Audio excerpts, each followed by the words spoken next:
ನಮಸ್ಕಾರ ಸ್ನೇಹಿತರೆ, ಈ ಒಂದು ವಿಡಿಯೋದಲ್ಲಿ Karnataka ITI admission online application ಯಾವ ರೀತಿ ಹಾಕೋದು ಅಂತ ತಿಳಿಸ್ಕೊಡ್ತಾ ಇದ್ದೀನಿ. ತುಂಬ ಸರಳವಾಗಿ ನಿಮ್ಮ ಒಂದು ಮೊಬೈಲ್ನಲ್ಲಿ ನೀವು ಕೂಡ ಅಪ್ಲೈಯನ್ನು ಮಾಡ್ಕೋಬೋದು.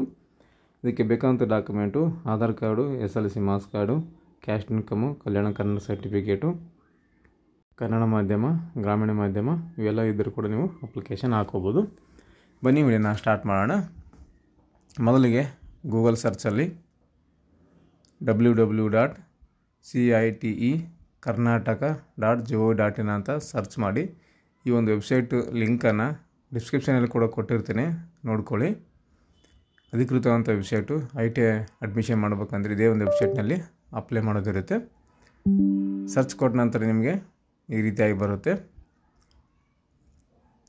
ಇದರಲ್ಲಿ ಸೆಂಟ್ರಲ್ಲಿ ಗ್ರೀನ್ ಕಲರಲ್ಲಿ ಹೊಸ SSP ಸಂಖ್ಯೆಯನ್ನು ನೋಂದಾಯಿಸಲು ಅಂತಿದೆ ನೋಡಿ. ನೀವು ಮೊದಲಿಗೆ ಅಪ್ಲಿಕೇಶನ್ ಹಾಕೋಕ್ಕಿಂತ ಮುಂಚೆ ನಿಮ್ಮ ಒಂದು SSP ಐಡಿಯನ್ನು ಕ್ರಿಯೇಟ್ ಮಾಡ್ಕೊಂಡಿರಬೇಕಾಗುತ್ತೆ. ಮಾಡ್ಕೊಂಡಿಲ್ಲ ಅಂದರೆ ಇಲ್ಲಿ ನೀವು ತಂತ್ರಾಂಶದಲ್ಲಿ ಕ್ರಿಯೇಟ್ ಮಾಡ್ಕೊಳ್ಳಿ ಅಂತ ತೋರಿಸ್ತಾ ಇದೆ ನೋಡಿ. ಕಂಪಲ್ಸರಿಯಾಗಿ ಎಲ್ಲರೂ ಯಾರ್ಯಾರು ಒಂದು ITI ಅಪ್ಲಿಕೇಶನ್ ಹಾಕ್ತಾಯಿದ್ದೀರ ಅವರು SSP ಪೋರ್ಟಲ್ ಹೋಗಿ ಅಕೌಂಟನ್ನು ಕ್ರಿಯೇಟ್ ಮಾಡ್ಕೋಬೇಕು. ಇವಾಗ ಅಪ್ಲಿಕೆಂಟ್ ಅಂತಿದೆ ನೋಡಿ. ಅಪ್ಲಿಕೆಂಟ್ ರಿಜಿಸ್ಟ್ರೇಷನ್ ಮೇಲೆ ಕ್ಲಿಕ್ ಮಾಡಿ. ಕ್ಲಿಕ್ ಮಾಡಿದ ನಂತರ ಈ ರೀತಿಯಾಗಿ ಬರುತ್ತೆ ಅಪ್ಲಿಕೆಂಟ್ ರಿಜಿಸ್ಟ್ರೇಷನು. ಮೊದಲಿಗೆ ಇಲ್ಲಿ ಅಪ್ಲಿಕೆಂಟ್ ನೇಮು, ಯಾರ್ದು ಅಪ್ಲಿಕೇಶನ್ ಆಗ್ತಾಯಿದ್ದಾರೆ ವಿದ್ಯಾರ್ಥಿದು, ಆ ಒಂದು ವಿದ್ಯಾರ್ಥಿದು ಹೆಸರು, SLC ಮಾರ್ಕ್ಸ್ ಕಾರ್ಡ್ನಲ್ಲಿ ಯಾವ ರೀತಿ ಇದೆ ಅದೇ ರೀತಿ ಹಾಕಿ. ಅದಾದ ನಂತರ ಇಮೇಲ್ ID, ಅದಾದ ನಂತರ ಮೊಬೈಲ್ ನಂಬರು, ಚಾಲ್ತಿರುವ ಇಮೇಲ್ ID ಮೊಬೈಲ್ ನಂಬರ್ ಹಾಕಿ ಜನರೇಟ್ OTP ಅಂತ ಕ್ಲಿಕ್ ಮಾಡಿ. ಮೊಬೈಲ್ಗೆ ಒಂದು OTP ಬರುತ್ತೆ, ಆ ಒಂದು OTPಯನ್ನು ಹಾಕಬೇಕಾಗುತ್ತೆ. OTP ಹೋದ ನಂತರ ಈ ರೀತಿ ಬರುತ್ತೆ, OTP send successfully, kindly check your entered mobile number ಅಂತಿದೆ. ಓಕೆ ಅಂತ ಕ್ಲಿಕ್ ಮಾಡಿ. ಕ್ಲಿಕ್ ಮಾಡಿದ ನಂತರ ಕೆಳಗಡೆ OTP ಹಾಕೋದಿರುತ್ತೆ ನೋಡಿ. ಇಲ್ಲಿ ಬಂದಿರುವಂಥ OTPಯನ್ನು ಹಾಕಿಲಿ ವ್ಯಾಲಿಡೇಟ್ ಮೊಬೈಲ್ OTP ಅಂತ ಕ್ಲಿಕ್ ಮಾಡಿ. ವ್ಯಾಲಿಡೇಟ್ ಆಗುತ್ತೆ, ಈ ರೀತಿಯಾಗಿ ಬರುತ್ತೆ. Mobile OTP validate and successfully, kindly set your password ಅಂತ ಬಂದಿದೆ. ಇವಾಗ ನಿಮ್ಮ ಒಂದು ಪಾಸ್ವರ್ಡನ್ನು ಸೆಟ್ ಮಾಡ್ಕೋಬೇಕು. ಲಾಗಿನ್ ಮಾಡ್ಕೋವಾಗ ಪಾಸ್ವರ್ಡ್ ಅಗತ್ಯ ಇರುತ್ತೆ. ಸೊ ಹಾಗಾಗಿ ನಿಮಗೆ ಈಸಿ ಇರೋ ಒಂದು ಪಾಸ್ವರ್ಡನ್ನು ಇಟ್ಕೋಬೇಕು. ಇಲ್ಲಿ ಪಾಸ್ವರ್ಡ್ ಎರಡು ರೀತಿಯಾಗಿರುತ್ತೆ, ಫಸ್ಟ್ ಪಾಸ್ವರ್ಡು ಮತ್ತು ಕನ್ಫರ್ಮ್ ಪಾಸ್ವರ್ಡು. ಪಾಸ್ವರ್ಡ್ ಯಾವ ರೀತಿ ಇರಬೇಕಪ್ಪ ಅಂದರೆ ಫಸ್ಟ್ ಒಂದು ಅಪ್ಪರ್ ಕೇಸು ಮತ್ತು ಲೋವರ್ ಕೇಸು ಮತ್ತು ನಂಬರ್ಸು, ಒಂದು ಸ್ಪೆಷಲ್ ಕ್ಯಾರೆಕ್ಟರ್, ಈ ರೀತಿಯಾಗಿ ನೀವು ಇಟ್ಕೋಬೇಕು. ಯಾವ ರೀತಿ ಇರಬೇಕಂತ ಇಲ್ಲಿ ರೈಟ್ ಸೈಡಲ್ಲಿ ಕೊಟ್ಟಿದ್ದಾರೆ ನೋಡಿ, ಯಾವ ರೀತಿ ಇಟ್ಕೋಬೇಕಂತ. ಇದ್ರ ಪ್ರಕಾರ ನೀವು ಇಟ್ಕೋಬೋದು. ಇಲ್ಲಿ ಕನ್ಫರ್ಮ್ ಪಾಸ್ವರ್ಡು, ಬರೀ ಪಾಸ್ವರ್ಡ್ ಎರಡು ಥರ ಸೇಮ್ ಒಂದೇ ಥರನೇ ಹಾಕ್ಕೊಳ್ಳಿ. ಎರಡು ಕೂಡ ಮೇಲ್ಗಡೆ ಏನು ಹಾಕಿರ್ತಾರಲ್ಲ ಅದೇ ಕೆಳಗಡೆ ಮತ್ತು ಎಂಟರ್ ಮಾಡಬೇಕು. ಅದಕ್ಕೆ ಕನ್ಫರ್ಮ್ ಪಾಸ್ವರ್ಡ್ ಅಂತ ಕೊಟ್ಟಿರ್ತಾರೆ. ಎರಡನ್ನು ಹಾಕ್ಕೊಂಡ ನಂತರ ಮತ್ತೆ ಇಲ್ಲಿ ಕೆಳಗಡೆ ರಿಜಿಸ್ಟರ್ ಅಪ್ಲಿಕೆಂಟ್ ಅಂತ ಇದೆ ನೋಡಿ, ಅದ್ರ ಮೇಲೆ ಕ್ಲಿಕ್ ಮಾಡಿ.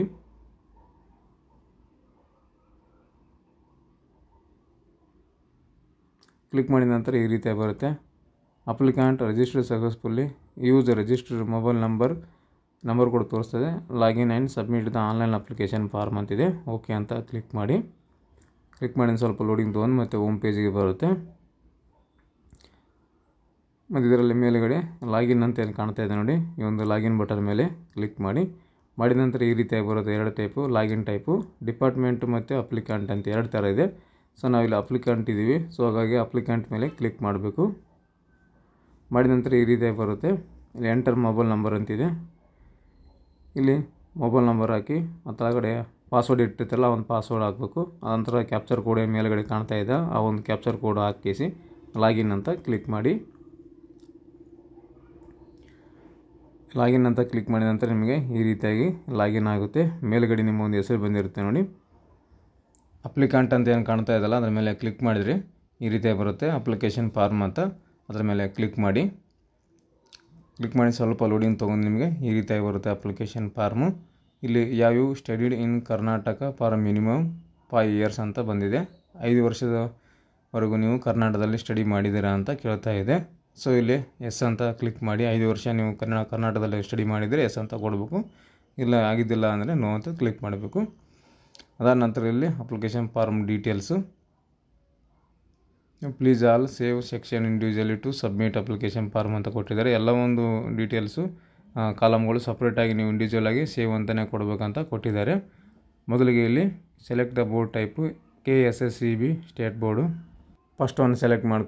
Next applied for the which basics ಅಂತಿದೆ. ಇಲ್ಲಿ 10th SLC pass, SLC fail ಅಂತ ಕೊಟ್ಟಿದ್ದಾರೆ. ITIಗೆ ಅಪ್ಲೈ ಮಾಡಬೇಕಂದ್ರೆ SLC ಪಾಸ್ ಆಗಿರಬೇಕು. ಸೊ SLC ಪಾಸ್ ಅಂತಲೇ ತೊಗೊಳ್ಳಿ. Please enter the SLC registration number ಅಂತ ಕೇಳ್ತಾ ಇದೆ. ಸೊ ಓಕೆ ಅಂತ ಕ್ಲಿಕ್ ಮಾಡಿ. ಇಲ್ಲಿ 8th ಮೇಲೆ ಕೂಡ ಒಂದು ಕೋರ್ಸ್ ಇದೆ ITIನಲ್ಲಿ, ಮತ್ತು 10th ಫೇಲ್ ಆದರಲ್ಲಿ ಕೂಡ ಒಂದು ITI ಕೋರ್ಸ್ ಇದೆ. ಸೊ ಅದನ್ನು ನೋಡ್ಕೊಂಡು ಅಪ್ಲೈ ಮಾಡಬೇಕು. ನೀವು 10th ಫೇಲ್ ಆಗಿದ್ದರೆ 8th ಫೇಲ್ ಆಗಿದ್ದರೆ ಕೂಡ ಅಪ್ಲೈ ಮಾಡೋಕ್ಕೆ ಬರುತ್ತೆ. ಸೊ ನಾವಿಲ್ಲಿ ITI ಅಪ್ಲಿಕೇಶನ್ ಹಾಕ್ತೀವಿ. ಸೊ 10th ಪಾಸ್ ಅಂತಲೇ ತೊಗೊಂಡಿದ್ದೀನಿ. ಸೊ ಅದನ್ನು ಸರಿಯಾಗಿ ನೋಡಿಕೊಂಡು ಸೆಲೆಕ್ಟ್ ಮಾಡಿ. ಅದಾದ ನಂತರ ಎಂಟರ್ ದ ರೂಲ್ ನಂಬರ್ ಅಥವಾ ರಿಜಿಸ್ಟ್ರೇಷನ್ ನಂಬರ್ ಅಂತ ಕೇಳ್ತಾ ಇದೆ. SLCದು ರಿಜಿಸ್ಟ್ರೇಷನ್ ನಂಬರ್ ಇರುತ್ತೆ, ಅವನ ನಂಬರ್ ಹಾಕಬೇಕು. ಹಾಕಿ ಇಲ್ಲಿ ಗೆಟ್ SLC ರೆಕಾರ್ಡ್ ಅಂತಿದೆ ನೋಡಿ, ಅಲ್ಲಿ ಕ್ಲಿಕ್ ಮಾಡಿದರೆ ನಿಮಗೆ SLCನಲ್ಲಿ ಯಾವ ರೀತಿ ಡೀಟೇಲ್ಸ್ ಇರುತ್ತೆ ಅದೇ ರೀತಿ ಡೀಟೇಲ್ಸು ಕೆಳಗಡೆ ಇಲ್ಲಿ ಶೋ ಆಗ್ತಾ ಹೋಗುತ್ತೆ. ಅದು ಕರೆಕ್ಟಾಗಿ ಬಂದಿದೆಯಲ್ಲ ಅಂತ ನೋಡ್ಕೊಳ್ಳಿ. ಕೆಳಗಡೆ ಸ್ಕ್ರಾಲ್ ಮಾಡಿ. ಮಾಡಿದ ನಂತರ ನೆಕ್ಸ್ಟ್ ಸ್ಟೆಪ್ಪು ಫೋಟೋ ಅಪ್ಲೋಡ್ ಮಾಡೋದಿರುತ್ತೆ. ನೀವೊಂದು JPG ಫಾರ್ಮೆಟಲ್ಲಿ ಒಂದು ಫೋಟೋನ ಸ್ಕ್ಯಾನ್ ಮಾಡಿ ಇಟ್ಕೊಂಡಿರಿ. ಇಲ್ಲಿ ಆಟೋಮೆಟಿಕ್ಕಾಗಿ ಫೀಲ್ಡ್ ಬಂದಿದೆ. Select session, course type NCVT ಅಂತ ಆಟೋಮೆಟಿಕ್ಕಾಗಿ ಬಂದಿದೆ. ಮತ್ತು ಇಲ್ಲಿ ಅಪ್ಲಿಕೆಂಟ್ ಫುಲ್ ನೇಮು ಕೂಡ ಆಟೋಮೆಟಿಕ್ಕಾಗಿ ಬಂದಿದೆ. ರಿಜಿಸ್ಟ್ರೇಷನ್ ಮಾಡುವಾಗ ಏನು ಹೆಸರು ಹಾಕಿರುತ್ತೆ ಅದೇ ಹೆಸರು ಬಂದಿದೆ.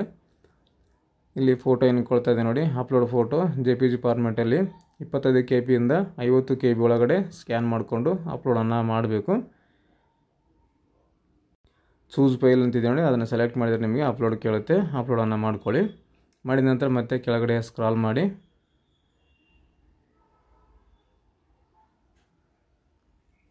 ಮಾಡಿದ ನಂತರ ಇಲ್ಲಿ ಮತ್ತೆ ಪೇರೆಂಟ್ ಅಕ್ಯುಪೇಷನ್ ಅಂತ ಕೇಳ್ತಾ ಇದೆ. ಪಾಲಕರ ಒಂದು ಕೆಲಸದ ವಿಧಾನ, ಅದನ್ನು ಹಾಕ್ಕೊಳ್ಳಿ. ಇದ್ದರೆ ಹಾಕ್ಕೊಳ್ಳಿ, ಇಲ್ಲಾಂದರೆ ಅದನ್ನು ಹಾಗೆ ಬಿಡಿ. ಅದೇನು ಮಾನಿಟರಿ ಫೀಲ್ಡ್ ಅಲ್ಲ, ತುಂಬೋದು ಹಾಗೆ ಬಿಡ್ಬೋದು. ಅದಾದ ನಂತರ ರಿಲಿಜನು, ಇಲ್ಲಿ ನಿಮ್ಮದು ರಿಲಿಜನ್ ಯಾವುದಿದೆ ಅದನ್ನು ಸೆಲೆಕ್ಟ್ ಮಾಡ್ಕೊಳ್ಳಿ. ಅದಾದ ನಂತರ ಜೆಂಡರ್ ಆಟೋಮೆಟಿಕ್ಕಾಗಿ ಬಂದಿದೆ. ಅಪ್ಲಿಕೇಶನ್ ಮೋಡ್ ಆನ್ಲೈನ್ ಅಂತ ಆಟೋಮೆಟಿಕ್ಕಾಗಿ ಬಂದಿದೆ. ಅದಾದ ನಂತರ ಕ್ಯಾಸ್ಟ್ ಕೇಳುತ್ತೆ. ನಿಮ್ಮ ಒಂದು ಕ್ಯಾಸ್ಟ್ ಇಲ್ಲಿ ಲಿಸ್ಟ್ ಇರುತ್ತೆ. ನಿಮ್ಮ ಒಂದು ಕ್ಯಾಸ್ಟನ್ನು ಸರಿಯಾಗಿ ಸೆಲೆಕ್ಟ್ ಮಾಡ್ಕೊಳ್ಳಿ. ಕೆಲವು ಸಲ ಸೇಮ್ ಇರುತ್ತೆ, ಒಂದೇ ಅಕ್ಷರ ಇದಿರುತ್ತೆ, ನೋಡ್ಕೊಳ್ಳಿ. ಅದಂತ ಕೆಟಗರಿ ಸೆಲೆಕ್ಟ್ ಮಾಡ್ಕೊಳ್ಳಿ. 2A 2B 3A 3B SC ST category general ಅಂತ ಈ ರೀತಿಯಾಗಿರುತ್ತೆ. ಸೊ ಅದನ್ನು ಕೂಡ ಸರಿಯಾಗಿ ಸೆಲೆಕ್ಟನ್ನು ಮಾಡ್ಕೊಳ್ಳಿ. ಆನಂತರ upload the relevant category document ಅಂತ ಕೇಳ್ತಾ ಇದೆ. ಸೊ ಇಲ್ಲಿ ಕ್ಯಾಸ್ಟ್ ಇನ್ಕಮ್ ಸರ್ಟಿಫಿಕೇಟನ್ನು ಅಪ್ಲೋಡ್ ಮಾಡೋದಿರುತ್ತೆ. ಯಾವುದು ಆಡಿ number two caste category income certificate ಅಂತಿದೆ. ಸೊ ಕ್ಯಾಸ್ಟ್ ಇನ್ಕಮ್ ನಂಬರ್ ನಿಮ್ಮ ಹತ್ರ ಇರಿದ್ರೆ ಎಸ್ ಅಂತ ತೊಗೊಳ್ಳಿ. ಎಸ್ ಅಂತ ತೊಗೊಂಡ ನಂತರ ಇಲ್ಲಿ ಆಡಿ ನಂಬರ್ ಕೇಳುತ್ತೆ. ಎಂಟರ್ ಯುವರ್ ಆಡಿ ನಂಬರ್ ಅಂತ. ಮೊದಲಿಗೆ ಇಲ್ಲಿ ಕ್ಯಾಸ್ಟ್ದು ಆಡಿ ನಂಬರ್ನಲ್ಲಿ ಎಂಟರ್ ಮಾಡಬೇಕು. ಅದಾದ ನಂತರ ಇಲ್ಲಿ ಸೂಚನೆಯಲ್ಲಿ ಕೊಟ್ಟಿದ್ದಾರೆ. SC ST ಅವರಾಗಿದ್ದರೆ ಕಾಸ್ಟ್ ಮತ್ತು ಇನ್ಕಮ್ ನಂಬರು ಸಪ್ರೇಟಾಗಿ ಇಲ್ಲಿ ಆ್ಯಡ್ ಮಾಡಬೇಕು ಕಾಲಮಲ್ಲಿ ಅಂತ ಕೂಡ ಕೊಟ್ಟಿದ್ದಾರೆ. ನೋಡ್ಕೊಳ್ಳಿ, ಯಾಕಂದರೆ ಎಲ್ಲ ಒಂದು ಇಂಟ್ರಕ್ಷನ್ ನೋಟನ್ನು ಓದ್ಕೊಂಡೇ ಅಪ್ಲೈ ಮಾಡಬೇಕು. ಇಲ್ಲಿ ಎಕನಾಮಿಕರ್ ವೀಕೆ ಸೆಕ್ಷನ್ ಆಗಿದ್ದರೆ ಎಸ್ ಅಂತ ತೊಗೋಬೇಕು, ಇಲ್ಲಾಂದರೆ ನೋ ಅಂತ ತೊಗೊಳ್ಳಿ. ಹೈದರಾಬಾದ್ ಕರ್ನಾಟಕ ರಿಲಿಜನ್ ಆಗಿದ್ದರೆ ಎಸ್ ಅಂತ ತೊಗೋಬೇಕು.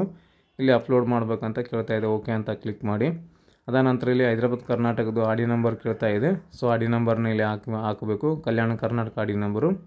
ಅದಾನಂತರ ಪರ್ಸನ್ ವಿತ್ ಡಿಸಬಿಲಿಟಿ ಅಂತಿದೆ. ಸೊ ಹ್ಯಾಂಡಿಕ್ಯಾಪ್ಟ್ ಆಗಿದ್ದರೆ ಎಸ್ ಅಂತ ತೊಗೋಬೇಕು, ಇದ್ದಿಲ್ಲ ಅಂದರೆ ನೋ ಅಂತಲೇ ಬಿಡಿ. ಅದಾನಂತರ ಎಕ್ಸ್ ಸರ್ವಿಸ್ ಮ್ಯಾನ್ ಆಗಿದ್ದರೆ ಎಸ್ ಅಂತ ತೊಗೋಬೇಕು, ಇಲ್ಲಾಂದರೆ ಅದನ್ನು ಹಾಗೆ ಬಿಡಿ. ಅದಾನಂತರ ಕನ್ನಡ ಮೀಡಿಯಮ್ ಇದ್ದೀವಿ, ಕನ್ನಡ ಮೀಡಿಯಮ್ ಇದ್ದರೆ ಎಸ್ ಅಂತ ತೊಗೋಬೇಕು. ಕನ್ನಡ ಮೀಡಿಯಮ್ ನೀವು ಓದಿಲ್ಲ ಅಂದರೆ ಅದನ್ನು ನೋ ಅಂತಲೇ ಟಿಕ್ ಮಾಡ್ಕೊಳ್ಳಿ. ನೋಡಿ, ಕನ್ನಡ ಮೀಡಿಯಮ್ ನೀವು ಎಸ್ ಅಂತ ತೊಗೊಂಡ್ರೆ ನೀವು ಅಪ್ಲೋಡ್ ಮಾಡೋಕ್ಕೆ ಕೇಳುತ್ತೆ. ಮತ್ತು SATS ನಂಬರು ಕೂಡ ಕೇಳುತ್ತೆ. ಕನ್ನಡ ಮೀಡಿಯಮ್ 1 to 10th ಓದಿದರೆ ಮಾತ್ರ SATS ನಂಬರ್ ಹಾಕಬೇಕಾಗುತ್ತೆ. ಅದಾದ ನಂತರ ಇಲ್ಲಿ ಹೊರನಾಡು ಮತ್ತು ಗಡಿನಾಡು ಕನ್ನಡಿಗಾಗಿದ್ದರೆ ಎಸ್ ಅಂತ ತೊಗೋಬೇಕು, ಅದನ್ನು ಕೂಡ ಆಪ್ಷನನ್ನು ಕೊಟ್ಟಿದ್ದಾರೆ. ಅದಾದ ನಂತರ ಮತ್ತೆ ಇಲ್ಲಿ ಆಧಾರ್ ಬೇಸ್ಡ್ ಬ್ಯಾಂಕ್ ಡೀಟೇಲ್ಸ್ ಅಂತ ಕೇಳ್ತಾ ಇದೆ. ಅಕೌಂಟ್ ನಂಬರು, ನಿಮ್ಮ ಬ್ಯಾಂಕ್ ನೇಮು, IFSC ಕೋಡು ಎಲ್ಲನೂ ಇಲ್ಲಿ ಹಾಕೋದಿರುತ್ತೆ. ಸರಿಯಾದ ರೀತಿಯಲ್ಲಿ ಹಾಕ್ಕೊಂಡು ಸೇವ್ ಅಪ್ಲಿಕೆಂಟ್ ಡೀಟೇಲ್ಸ್ ಅಂತ ಏನು ಕಾಣ್ತಾ ಇದೆ ನೋಡಿ, ಈ ಒಂದು ಸೇವ್ ಅಪ್ಲಿಕೆಂಟ್ ಡೀಟೇಲ್ಸ್ ಮೇಲೆ ಕ್ಲಿಕ್ ಮಾಡಿ. ಎಲ್ಲ ಒಂದು ಡಾಟಾ ನಿಮಗೆ ಇಷ್ಟೊತ್ತು ಏನು ಫಿಲ್ ಮಾಡಿರ್ತೀರೋ ಅದು ನಿಮಗೆ ಸೇವ್ ಆಗುತ್ತೆ ನೋಡಿ. ಅಪ್ಲಿಕೆಂಟ್ ಡೀಟೇಲ್ಸ್ ಸೇವ್ಡ್ ಸಕ್ಸಸ್ಫುಲಿ ಅಂತ ಈ ರೀತಿಯಾಗಿ ಬರುತ್ತೆ ನಿಮಗೆ. ಓಕೆ ಅಂತ ಕ್ಲಿಕ್ ಮಾಡಿ. ಮಾಡಿದ ನಂತರ ಮತ್ತೆ ಕೆಳಗಡೆ ಸ್ಕ್ರಾಲ್ ಮಾಡಿ. ಇಲ್ಲಿ ಕಮ್ಯುನಿಕೇಷನ್ ಡೀಟೇಲ್ಸು, ನಿಮ್ಮ ಒಂದು ಸಂಪೂರ್ಣವಾದ ಕಮ್ಯುನಿಕೇಷನ್ ಡೀಟೇಲ್ಸನ್ನು, ಅಡ್ರೆಸ್ಸನ್ನು ಹಾಕಬೇಕಾಗುತ್ತೆ. ಆಧಾರ್ ಕಾರ್ಡ್ನಲ್ಲಿ ಸಂಪೂರ್ಣ ವಿಳಾಸ ಇರುತ್ತಲ್ಲ, ಅದನ್ನು ನೋಡಿಕೊಂಡು ಸೆಲೆಕ್ಟನ್ನು ಮಾಡ್ಕೊಳ್ಳಿ. ನಿಮ್ಮೊಂದು ಜಿಲ್ಲೆ, ತಾಲೂಕು, ಪಿನ್ ಕೋಡು ಎಲ್ಲನೂ ಹಾಕ್ಕೊಳ್ಳಿ. ಹಾಕ್ಕೊಂಡು ಮತ್ತು ನಿಮಗೆ ಎರಡು ಅಡ್ರೆಸ್ಸು ಒಂದೇ ಆಗಿದ್ದರೆ ಇಲ್ಲಿ ಕೊಟ್ಟಿದ್ದಾರೆ. If communication address is same as permanent address ಅಂತ ಕೊಟ್ಟಿದ್ದಾರೆ. ಕಮ್ಯುನಿಕೇಷನ್ ಅಡ್ರೆಸ್ಸು ಮತ್ತು ಪರ್ಮನೆಂಟ್ ಅಡ್ರೆಸ್ ಎರಡು ಒಂದೇ ಆಗಿದ್ದರೆ ಅದನ್ನು ಟಿಕ್ ಮಾಡ್ಕೋಬೇಕು. ಟಿಕ್ ಮಾಡಿಕೊಂಡ್ರೆ ಮೇಲಿರುವಂಥ ಅಡ್ರೆಸ್ಸೇ ಕೆಳಗಡೆ ಆಟೋಮೆಟಿಕ್ಕಾಗಿ ಫಿಲ್ ಆಗಿ ಹೋಗುತ್ತೆ. ಸೊ ಅದಾದ ನಂತರ mobile number email I D automatic ಆಗಿ ಬಂದಿದೆ. ರಿಜಿಸ್ಟ್ರೇಷನ್ ಮಾಡುವಾಗ ಹಾಕಿರ್ತೀವಲ್ಲ ಅದನ್ನು ಇಲ್ಲಿ ಆಟೋಮೆಟಿಕ್ ಬಂದಿದೆ. ನೆಕ್ಸ್ಟ್ ಇಲ್ಲಿ ಸೇವ್ ಕಮ್ಯುನಿಕೇಷನ್ ಡೀಟೇಲ್ಸ್ ಅಂತಿದೆಯಲ್ಲ ಇದ್ರ ಮೇಲೆ ಕ್ಲಿಕ್ ಮಾಡಿ ಇದನ್ನು ಕೂಡ ನಿಮ್ಮ ಒಂದು ಡಾಟಾ ಸೇವ್ ಆಗುತ್ತೆ. ನೆಕ್ಸ್ಟ್ ಅದಾದ ನಂತರ ಎಜುಕೇಷನ್ ಡೀಟೇಲ್ಸು ಇಲ್ಲಿ ಕ್ವಾಲಿಫಿಕೇಷನ್ 10th ಆಟೋಮೆಟಿಕ್ ಸೆಲೆಕ್ಟ್ ಆಗಿದೆ. ರೂರಲ್ ಆರ್ ಅರ್ಬನ್ ಅಂತ ಕೇಳ್ತಾ ಇದೆ, ಅದನ್ನು ಸೆಲೆಕ್ಟ್ ಮಾಡಿ. ಅದಾದ ನಂತರ 10th ಬೋರ್ಡ್ ಅಂತ ಕೇಳ್ತಾ ಇದೆ, KSSEB ಅಂತ ಸೆಲೆಕ್ಟ್ ಆಗಿದೆ ಆಟೋಮೆಟಿಕ್ ಆಗಿ. ಮತ್ತು ಸ್ಕೂಲ್ ಕೂಡ ಆಟೋಮೆಟಿಕ್ ಆಗಿ ಇಲ್ಲಿ ಸೆಲೆಕ್ಟ್ ಆಗಿದೆ. ಮತ್ತು ಮಾರ್ಕ್ಸ್ ಕೂಡ total marks, obtained marks, percentage ಎಲ್ಲನೂ ಕೂಡ ಇಲ್ಲಿ ಆಟೋಮೆಟಿಕ್ ಆಗಿ ಬಂದಿದೆ. ಇಲ್ಲಿ do you wish to upload relevant document ಅಂತಿದೆ, ಎಸ್ ಅಂತ ಟಿಕ್ ಮಾಡಿ. ಎಲ್ಲ ಒಂದು ಸಂಬಂಧಪಟ್ಟ ಸಪೋರ್ಟಿಂಗ್ ಡಾಕ್ಯುಮೆಂಟ್ ಅಪ್ಲೋಡ್ ಮಾಡ್ತಿದ್ದೀರಾ ಅಂತ ಕೇಳುತ್ತೆ, ಎಸ್ ಅಂತ ಕೊಡಬೇಕು, ಮಾಡ್ತೀವಿ ಅಂತ ಕೊಡಬೇಕು. ಸೇವ್ ಎಜುಕೇಷನ್ ಡೀಟೇಲ್ಸ್ ಅಂತ ಕ್ಲಿಕ್ ಮಾಡಿ. ಇಷ್ಟೊತ್ತು ಏನು ಫಿಲ್ ಮಾಡಿರ್ತಾರೆ ಎಲ್ಲ ಸೇವ್ ಆಗುತ್ತೆ. ಮತ್ತು ಕೆಳಗಡೆ ಸ್ಕ್ರಾಲ್ ಮಾಡಿದರೆ ಡಾಕ್ಯುಮೆಂಟು ಯಾವ್ಯಾವ ಅಪ್ಲೋಡ್ ಮಾಡಬೇಕಂತ ಲಿಸ್ಟನ್ನು ಕೊಟ್ಟಿದ್ದಾರೆ. ಇಲ್ಲಿ 10th ಮಾರ್ಕ್ಸ್ ಕಾರ್ಡ್ ಅಪ್ಲೋಡ್ ಮಾಡುವಾಗಿಲ್ಲ, ಆಟೋಮೆಟಿಕ್ಕಾಗಿ ಅದು ನಾವು SSLC ನಂಬರ್ ಮೇಲೆ ಎಲ್ಲ ಡೀಟೇಲ್ಸ್ ನಮ್ಗೆ ತೊಂದಿರುತ್ತೆ. ಸೊ ಹಾಗಾಗಿ ಅದನ್ನು ಅಪ್ಲೋಡ್ ಮಾಡೋ ಅವಶ್ಯಕತೆ ಇಲ್ಲ, ಇಲ್ಲಿ ತೋರಿಸ್ತಾ ಇಲ್ಲ, ಅಪ್ಲೋಡ್ ಆಪ್ಷನ್ನೇ ಬರ್ತಾ ಇಲ್ಲ. ಸೊ ಇವು ಕೂಡ PDF ಫಾರ್ಮೆಟಲ್ಲಿ ಸ್ಕ್ಯಾನ್ ಮಾಡೋಕ್ಕೆ ಇಟ್ಕೊಂಡಿರ್ಬೇಕು, ಎಲ್ಲನೂ PDF ಅಲ್ಲೇ ಇರಬೇಕು. PDF ಅಲ್ಲಿ ಮಾತ್ರ ತೊಗೊಳುತ್ತೆ. ಅದನ್ನು 200 KB ಒಳಗಡೆ ಸ್ಕ್ಯಾನ್ ಮಾಡ್ಕೋಬೇಕು. ಎಲ್ಲ ಒಂದು ಫೈಲ್ ಅಪ್ಲೋಡ್ ಮಾಡುವ ಕೆಳಗಡೆ ರೆಡ್ ಮಾರ್ಕಲ್ಲಿ ಕೊಟ್ಟಿದ್ದಾರೆ ನೋಡಿ, 200 KB PDF ಅಲ್ಲಿ ಸ್ಕ್ಯಾನ್ ಇರಬೇಕಂತ ನೋಡಿ. ಇಲ್ಲಿ ಕಾಸ್ಟ್ ಸರ್ಟಿಫಿಕೇಟ್ ಅಪ್ಲೋಡ್ ಮಾಡಬೇಕು, ಮತ್ತು ಇನ್ಕಮ್ ಸರ್ಟಿಫಿಕೇಟ್ ಕೂಡ ಸಪ್ರೇಟಾಗಿ ಅಪ್ಲೋಡನ್ನು ಮಾಡಬೇಕು. ಎಲ್ಲನೂ ಕೂಡ PDF ಅಲ್ಲೇ. ಮತ್ತು ಗ್ರಾಮೀಣ ಅಭ್ಯರ್ಥಿ, ಕನ್ನಡ ಮೀಡಿಯಮ್ ಸ್ಟೂಡೆಂಟ್ ಕೂಡ ಸಪ್ರೇಟಾಗಿ ಅಪ್ಲೋಡ್ ಮಾಡಬೇಕಾಗುತ್ತೆ.